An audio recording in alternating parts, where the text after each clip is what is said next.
एक हरे भरे जंगल के हृदय में, जहां पेड़ ऊंचे खड़े थे और उनकी पत्तियां कोमल हवा में सरसराहट करती थी, विभिन्न प्रकार के जानवर प्रकृति के साथ सामंजस्य में रहते थे।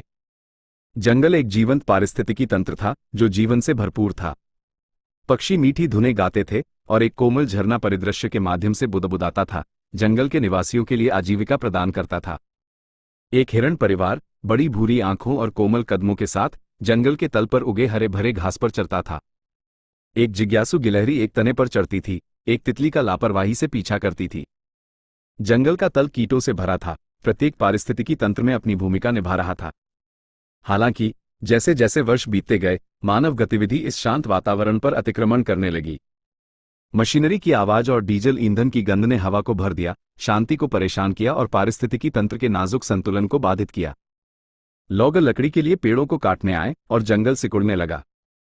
जानवर बेचैन हो गए, अपने घर में व्यवधान को महसूस करते हुए। एक युवा हिरण अराजकता के दौरान अपनी मां से अलग हो गई, अकेले भटकती थी, डरी हुई और भटकी हुई। लॉगर विकास और लाभ की खोज से प्रेरित विनाश के प्रति असंवेदनशील लगते थे। जैसे ही जंगल सिकुड़ता गया, जानवरों ने अनुकूलन किया, कुछ सुरक्षित क्षेत्रों में प्रवास कर गए। हिरण परिवार को भोजन खोजने के लिए संघर्ष करना पड़ा, उनके चरने के मैदान लॉगिंग द्वारा नष्ट कर दिए गए थे। गिलहरी का घर काट दिया गया था, जिससे उसे आश्रय नहीं मिला। झरने का स्रोत खतरे में था और जंगल का नाजुक संतुलन टूटने लगा। जंगल का विनाश न केवल एक पर्यावरणीय मुद्दा था, बल्कि उन जानवरों के लिए भी एक खतरा था जो इसे अपना घर कहते थे। आवास की हानि और पारिस्थितिकी तंत्र के व्यवधान के दूरगामी परिणाम थे, जो न केवल जानवरों को प्रभावित करते थे, बल्कि आसपास रहने वाले मनुष्यों को भी प्रभावित करते थे। इसके बावजूद कि जंगल को संरक्षित करना महत्वपूर्ण था, विकास और लाभ की खोज अक्सर प्राथमिकता लेती थी। लोग पेड़ों को काटते रहे और जंगल और सिकुड़ गया।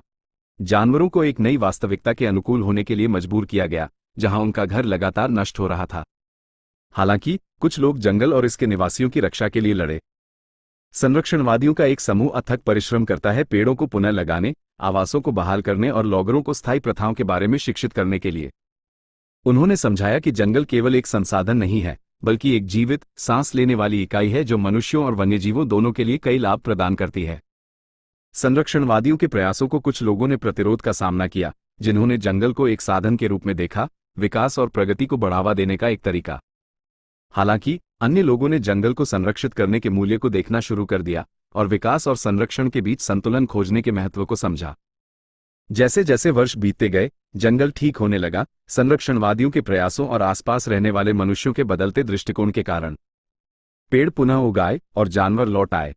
हिरण परिवार एक बार फिर हरे भरे घास पर चरने लगा और गिलहरी की आबादी बढ़ गई। झरने का स्रोत संरक्षित था और जंगल का नाजुक संतुलन बहाल हो गया था। जंगल और इसके निवासियों की कहानी प्राकृतिक दुनिया को संरक्षित करने के महत्व की याद दिलाती है।